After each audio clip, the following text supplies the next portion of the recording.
ኮት ዲቮር የአፍሪካ ዋንጫ አሸናፊ ሀገር ሆናለች። 34ኛው የአፍሪካ ዋንጫ በኮት ዲቮር አስተናጋጅነት ሲከናወን ቆይቶ በትላንትናው ዕለት ፍጻሜውን አግኝቷል። በስታድ አልሳኔ ኦታራ ስቴዲየም በፕሬዝዳንቱ በሰየመችው ስቴዲየም ማለት ነው። ራሱ ፕሬዝዳንቱ ከቀዳሚ እመቤቷ ጋር በጋራ በመሆን በተለይ እዛው ስቴዲየም ላይ በመገኘት ጨዋታውን የተከታተሉበት ሂደት እንዳለ ተመልክተናል።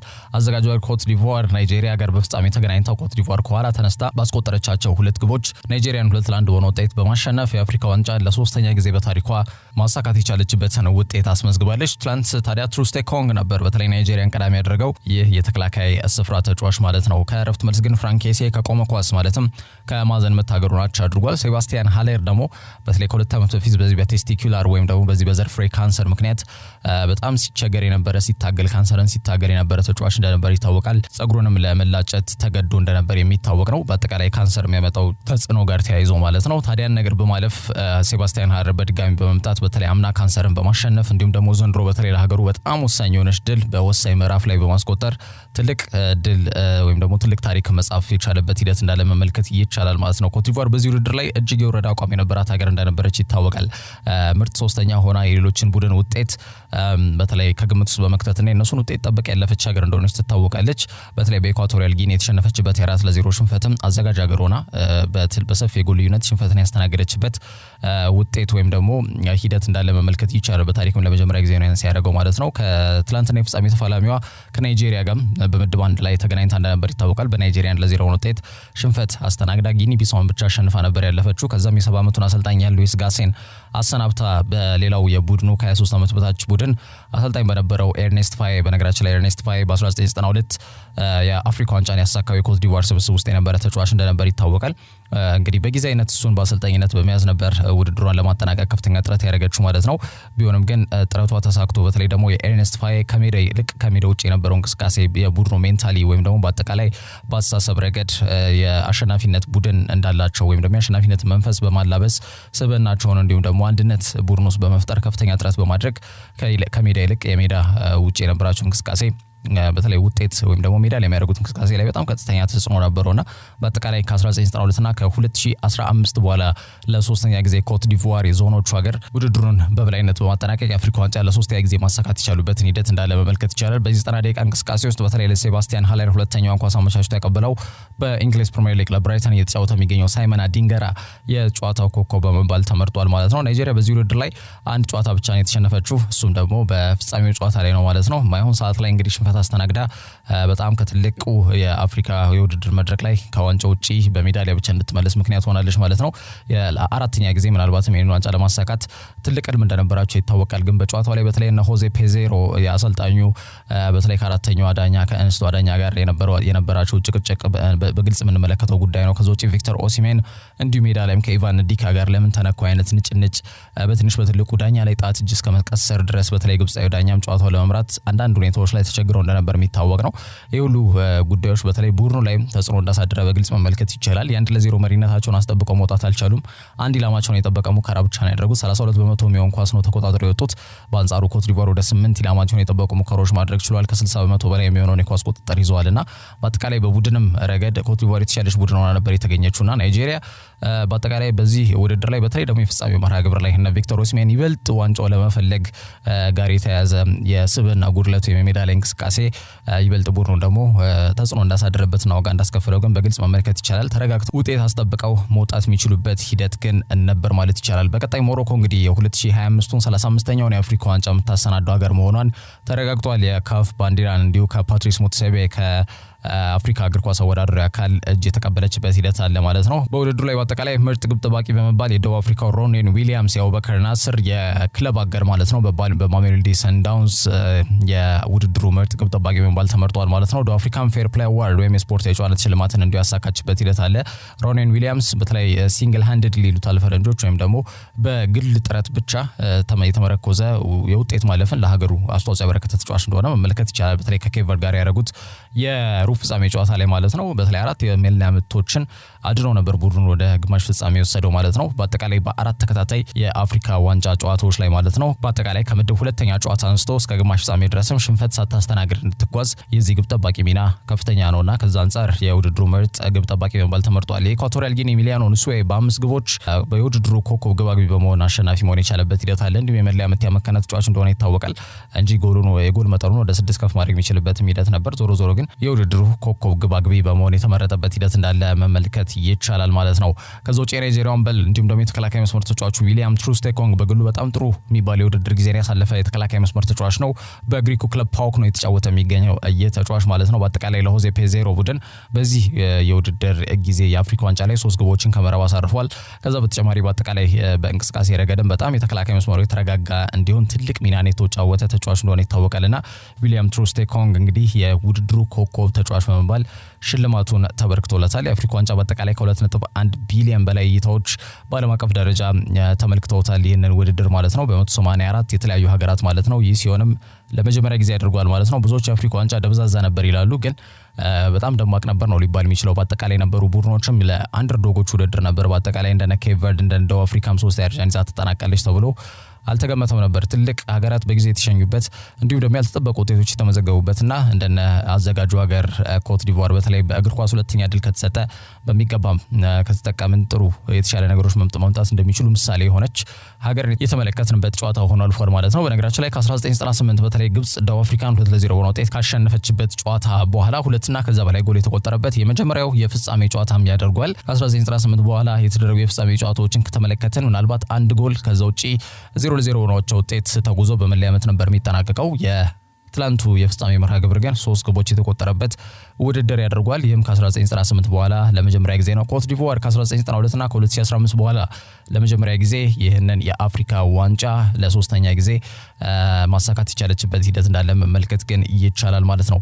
ወደ አውሮፓ ታላላቅ ሊጎች ትላንት ስለተከናወኑ ጨዋታዎች ምን ይመስሉ ነበር የሚለውን ስናነሳ አርሰናል ወደ ለንደን ኦሎምፒክ ስቴዲየም በማቅናት በለንደን ደርቢ የምስራቅ ለንደኑ ክለብ ዌስትሃም ጋር ጨዋታቸውን አከናውነው መድፈኞቹ ግማሽ ደርዘን ግን ማለትም 6-0 በሆነ ሰፊ ውጤት ማሸነፍ ችሏል። በ13 ዓመት ታሪክ ውስጥ ለመጀመሪያ ጊዜ ከሜዳቸው ውጪ 4 ጎሎች ያስቆጠሩበት ጨዋታ ሆኗል። ከዚህ በፊት በ2011 ነበር በተለይ የምናስታውሰው በሴንት ጄምስ ፓርክ ከረፍት በፊት 4-0 ውጤት አርሰናል መርቶ ከረፍት መልስ 4 አቻ በሆነ ውጤት ያጠናቀቀበት አይረሴ መርሃ ግብር የሚታወቅ ነው። ከዛ በኋላ እንግዲህ 4 ጎሎችና ከዛ በላይ ሲያስቆጥር ለመጀመሪያ ጊዜ ያደርጓል። ከ32 እስከ 45ኛ ደቂቃ ማለትም በ14 ደቂቃ ውስጥ ነው 4 ጎሎችን ማስቆጠር የቻሉት መድፈኞቹ።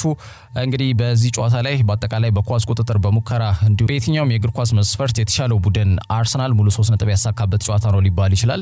ከ1995 ታህሳስ ወር በኋላም አርሰናል 6 ጎሎችን ከሜዳው ውጪ ያስቆጥሮ አሸንፎ ሲወጣም ይህ ለመጀመሪያ ጊዜ ነው። ታሪካዊ ድል ነው ማለት ይቻላል። አርሰናል ዌስትሃም በታሪካቸው በአጠቃላይ ለመጀመሪያ ጊዜ በፕሪሚየር ሊጉ በሜዳቸው ከፍተኛ በሆነ መልኩ በትልቅ የጎል ልዩነት የተሸነፉበት መርሃ ግብርም ሆኖ አልፏል። ከዛ ውጪ የፍጹም ቅጣት ምትን ጨምሮ ከቆሙ ኳሶች ተነስተው ያስቆጠሯቸው ግቦችም 15 ደርሷል።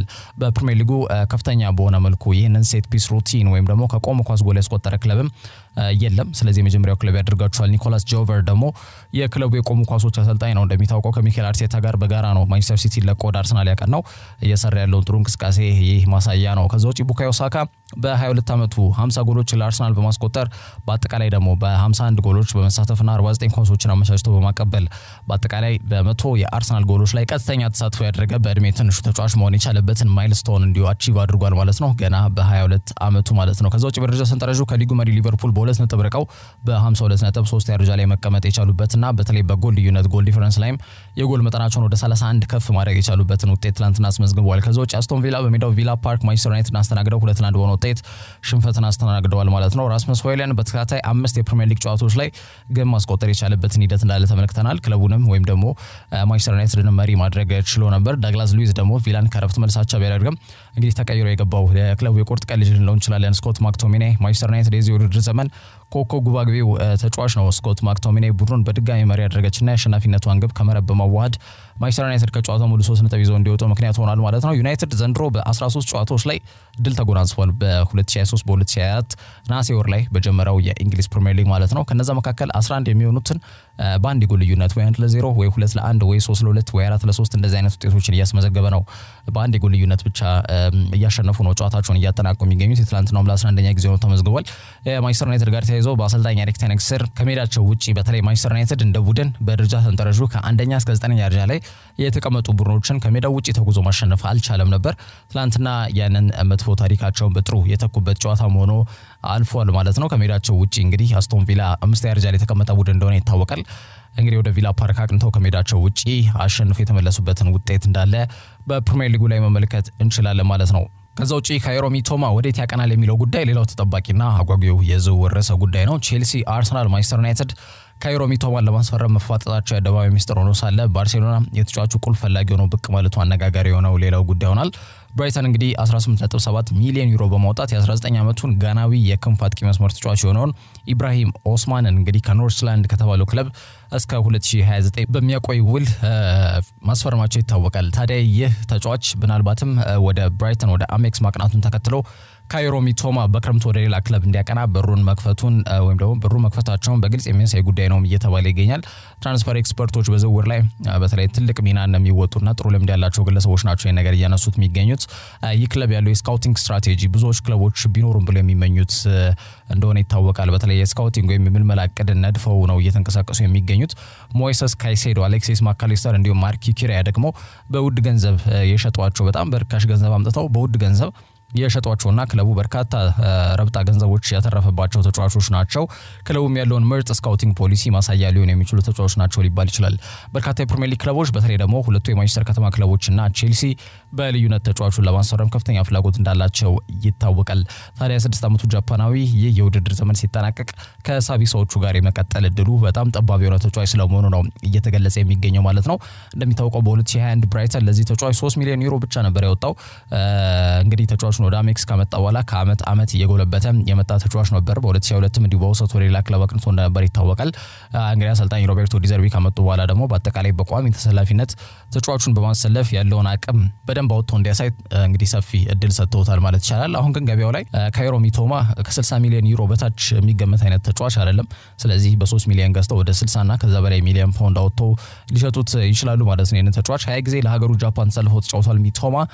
በተለይ ባርሴሎና እንዲሁ ፍላጎት አሳይቷል ተብሏል እዚህ ተጫዋች ላይ። በተለይ ደግሞ ለሊዮኔል ሜሲን 10 ቁጥር ፈለግ ማስቀጠል ዳገት የሆነበት አንሱ ፋቲ በውሰት ወደ አሜክስ ስቴዲየም ማቅናቱ ይታወቃል። ታዲያ ይህ መልካም ድርጊታቸው በእጥፍ ተመልሶ እንደ ሚቶማ አይነት ተጫዋችን ለማስፈረም ሊጠቀሙበት ማሰባቸው ነው እየተገለጸ የሚገኘው። ለዚህ አስደናቂ ጃፓናዊ በተለይ ፕሪሚየር ሊግ ፕሩቨን ወይም ደግሞ በፈታኙ የዓለማችን ተወዳጅ ሊግ ላይ ለተከላካዮች ራስ ምታት የሆነ እንቅስቃሴ የሚያደርግ ተጫዋች መሆኑ ይታወቃል ካይሮ ሚቶማ። ታዲያ ተጫዋቹን ለማስፈረም የሚደረገው ፉክክር በይፋ ከአሁኑ ሰዓት ጀምሮ ተጀምሯል ማለት ይቻላል። ሁለቱ የማንቸስተር ከተማ ክለቦች ማንቸስተር ሲቲ እና ማንቸስተር ዩናይትድን ጨምሮ ቼልሲ እና ባርሴሎና እነዚህ 4 ክለቦች ማለት ነው በአጠቃላይ ከነዚህ ክለቦች መካከል አንዱ የዚህ ተጫዋች መዳረሻ እንደሚሆን የተገለጸ የሚገኘው በክረምቱ እጅግ ከሚጠበቁና ትኩረትን ከሚስቡ የተጫዋቾች ዝውውሮች መካከል የሚቶማ ዝውውር አንዱ እንደሚሆን መናገር ይቻላል። ከዛ ውጪ የሊቨርፑል የጉዳት ዜና ሌላው መነጋገሪያ ጉዳይ ነው። ሜርሳይዱ ክለብ ሊቨርፑል ተጨማሪ የተጫዋቾች ጉዳት እያስተናገደ ይገኛል። የግብ ጠባቂው አሊሰን ቤከር እንዲሁም የትሬንት አሌክሳንደር አርኖልድ ጉዳት ማስተናገድ ደግሞ ሰሞንኛው ከዚህ ክለብ ጋር ተያይዞ የሚነሱ ሀሳብ ነው። ክለቡ ከትላንትና በስቲያ በሜዳቸው በአንፊልድ በርንሌን አስተናግደው 3-1 በሆነ ውጤት ባሸነፉበት ጨዋታ ላይ አሊሰን ጭራሽ በስብስብ ውስጥ ያልተካተተ ተጫዋች እንደሆነ ይታወቃል። አርኖልድ በበኩሉ የመጀመሪያውን አጋማሽ ብቻ ከተጫወተ በኋላ በሁለተኛው አጋማሽ ተመልሶ ወደ ሜዳ አለመግባቱ ነው እየተገለጸ የሚገኘው። ታዲያ አሰልጣኙ የርገን ክሎፕ ከጨዋታው በኋላ ስለ ትሬንት ተጠይቀው ሀሳባቸውን ሰጥተዋል። ከወራቶች በፊት ትሬንት የጉልበት ጅማት ጋር በተያያዘ ጉዳት አስተናግዶ ከሜዳ ርቆ እንደነበር ይታወቃል። ታዲያ በበርንሌውም ጨዋታ ላይ ተመሳሳይ በሆነ ቦታ ምቾት እንዳልተሰማው ነግሮን እኛም ተጫዋቹ ይበልጥ ጉዳት እንዳያስተናግድ በመስጋት ነው በሁለተኛው አጋማሽ ላይ በሃርቪ ኤሊዮት የቀየር ነው ብለዋል። ተጫዋቹ መጠነኛ ነው፣ ደህና ነኝ፣ ጨዋታውን መጨረስ ይችላል ቢለንም በተለይ ክለቡ በዚህ ቦታ ላይ ተጠባባቂ ተጫዋች እንደሌለውና በተለይ መጠነኛ ጉዳት ኖሮበት እንኳን እንዲጫወት አልፈለጉም። በተለይ ሪስክ መውሰድም አልፈለጉምና በቀጣይ ከብሬንትፈርድ ጋር በሚያደርጉት ጨዋታ ላይ የመመለስ እድል እንዲኖረው በማሰብ በተለይ ጨዋታው እንዳያጠናቀቅና የመጀመሪያ 45 ካጠናቀቀ በኋላ በተለይ ሕክምና ባለሙያዎች እንዲከታተሉት መወሰኑን ክሎፕ አስታውቋል ማለት ነው። ተጫዋቹ በዚህ ጨዋታ ላይ አንድ ኳስ አመቻችቶ እንዳቀበለ ይታወቃል። ዲዬጎ ጆታ ያስቆጠራት የጭንቅላት ግብን አመቻችቶ ያቀበለው አርኖልድ እንደሆነ ይታወቃል። በፕሪሚየር ሊጉ 58 ኳሶችን እንዲሁ አመቻችቶ ማቀበል የቻለ የመጀመሪያ የተከላካይ መስመር ተጫዋች ያስባለውን አዲስ ሪከርድ ነው ማስመዝገብ የቻለው ትሬንት አሌክሳንደር አርኖልድ በእንግሊዝ ፕሪሚየር ሊግ በአጠቃላይ በታሪክ ማለት ነው በተከላካይ መስመር ተጫዋች ሆኖ 58 ኳሶችን አመቻችቶ ማቀበል የቻለ ተጫዋች የለም። ይሄ በአጠቃላይ ያለውን ተጫዋቹ ያለውን አሲስት አቅም ወይም ደግሞ ኳስን አመቻችቶ የማቀበል ያለውን ክህሎት በግልጽ የሚያሳይ ነው። ምናልባት አሰልጣኝ ጋሬት ሳውዝጌት ተጫዋቹ የሚነሳበትን የተከላካይ መስመር ክፍተት በሌሎች ተከላካዮች መሸፈን የሚችሉ ከሆነ በአውሮፓ ዋንጫ ላይ በተለይ ማጥቃት እንቅስቃሴ ላይ ትልቅ ሚና ሊወጣ የሚችልላቸው ተጫዋች በዚህ ቦታ ላይ ማለት ነው አርኖልድ እንደሆነ ነው ብዙዎች እያነሱ የሚገኙት። ከአሊሰን ቤከር ጋር ተያይዞ የሚነሳው በተለይ በክለብ ውስጥ ከባድ ጉንፋን ወረርሽኝ በሆነ መልኩ መዛመቱ የተገለጸ ይገኛል። ግብ ጠባቂውን ጨምሮ በርካታ ተጫዋቾች በዚህ የጉንፋን ወረርሽኝ ሰለባ መሆናቸው ነው የተገለጸ የሚገኘው። ምናልባትም በቀጣይ ጨዋታዎች ላይ ግን የሚመለስ እድሉ ሰፊ ነው እየተባለ ይገኛል። ግን በአጠቃላይ ሊቨርፑል ቤት የተከሰተው የጉንፋን ወረርሽኝ ግን ተጫዋቾችን እያሰቃየ እንደሚገኝና በአጠቃላይ አንዳንድ ተጫዋቾች ምቹ በሆነ መልኩ በተለይ ልምድም እንዳይሰሩ እያደረጋቸው እንደሚገኝ ገና አሰልጣኝ የርገን ክሎፕ ያስታወቁበት ሂደት እንዳለ መመልከት ይቻላል ማለት ነው። ከማንቸስተር ዩናይትድ ጋር ተያይዞ ደግሞ በተለይ በአጠቃላይ ይህ ክለብ የአማካይ መስመር ተጫዋች ለማስፈረም እየዳከረ እንደሚገኝ የሚታወቅ ጉዳይ ነው። በክረምቱ የአድሪያን ራቢዮን ግልጋሎት ለማግኘት ከወዲሁ ፍክክሩ ስለመግባቱ መረጃዎች እየጠቆሙ ይገኛሉ። በክረምቱ የዝውውር መስኮት በንቃት በተለይ በመሳተፍ ቡድናቸውን የዋንጫ ተፎካካሪ ለማድረግ የሚያስችል የተጫዋች ስብስብ እንዲኖረው በስፋት ከሚሰሩ ክለቦች መካከል ማንቸስተር ዩናይትድ በቀዳሚነት ይነሳል። የአማካኝ ክፍል ለየትኛውም ቡድን መጠናከር ቁልፍ ሚና እንደሚጫወት ይነገራል። ታዲያ ቀዮች ሰይጣኖች ይህንን የአማካኝ ክፍላቸውን ለማጠናከር በዝውውር መስኮቱ ስማቸው ከአምና ጀምሮ ከዚህ ፈረንሳይ አድሪያን ራቢዮ ጋር ሲያዝ መቆየቱ የሚታወቅ ነው። ዘንድሮም እንዲሁ ከወዲሁ እየተያዘ ይገኛል ማለት ነው። ተጫዋቹ በቢያንኮኔሪዎቹ ጋር ያለው ውል የሚጠናቀቀው የፊታችን ክረምት ወር ላይ ነው። እስካሁን ድረስ የእድሳት ወይም ደግሞ ውሉን ለማደስ ምንም አይነት እንቅስቃሴዎች በሁለቱም ወገኖች የተከናወኑ አይገኙም። እንደ ጋዜጣ ዴሎ ስፖርት ዘገባ ከሆነ የተጫዋቹን ፊርማ ለማግኘት ማንቸስተር ዩናይትድ ሊፎካከሩ ከሚችሉ ክለቦች መካከል በዋናነት ኢንተር ሚላን እንደሚገኝበት ተገልጿል። እንግዲህ ናራ ዙሪዎቹ በነፃ ነው እንግዲህ ተጫዋች ዝውውር ለማከናወን ጥረት እያደረጉ የሚገኙት ማለት ነው። ከዚህ በፊት በተለይ በነፃ ተጫዋቾችን በማዘዋወር ወይም ወደ ስብስባቸው በመቀላቀል ቡድናቸውን ሲጠቀሙበት ተመልክተናል። ሀካን ቻላኖግሉ፣ ሄንሪክ ሚኪታሪያን ሊጠቀሱ የሚችሉ ተጫዋቾች ናቸው። ይህንንም ተጫዋች በማስፈረም ተመሳሳይ ፈለጋቸውን ለማስቀጠል ጥረት ያደርጋሉ ተብሎ ይገመታል ማለት ነው። ከዛ ውጪ የፋይናንስ ችግር ክፉኛ ያጋጠማቸው ባርሴሎናዎችም ራቢዮን በነፃ ለማስፈረም ከፍተኛ ፍላጎት እንዳላቸው ከስፔን መነሻቸውን ያደረጉ ምንጮች ጠቁመዋል። የጀርመኑ ጋዜጣ ቢልድ ደግሞ በተለይ የጀርመኑ ኃያል ክለብ ባየር ሙኒክ ተጫዋቹን ማስፈረም ይፈልጋል ሲል በፊት ገጹ ይዞት የወጣው መረጃ ያመላክታል ማለት ነው። ስለዚህ እነዚህ ክለቦች ፉክክር ይጠበቃል ማለት ነው። በተለይ ከአድሪያን ራቢዮ ጋር ተያይዞ ማለት ነው። ማንቸስተር ዩናይትድም እዚህ ፉክክር ውስጥ እንደሚገኝ ይታወቃል። ተጫዋቹን ወደ ኦልድ ትራፎርድ እንዲያቀና ለማድረግ ምን አይነት ለየት ያለ ጥረት ያደርጋል የሚለውም ጉዳይ በክረምቱ የሚጠበቅ ጉዳይ ነው ማለት ነው። እንደሚታወቀው ራቢዮ ከወላጅ እናቱና ከወኪሉ ከሆነችው ቬሮኒኬ ጋር በተለይ ማንቸስተር ዩናይትድ አምና ንግግሮችን መጀመሩ ይታወቃል።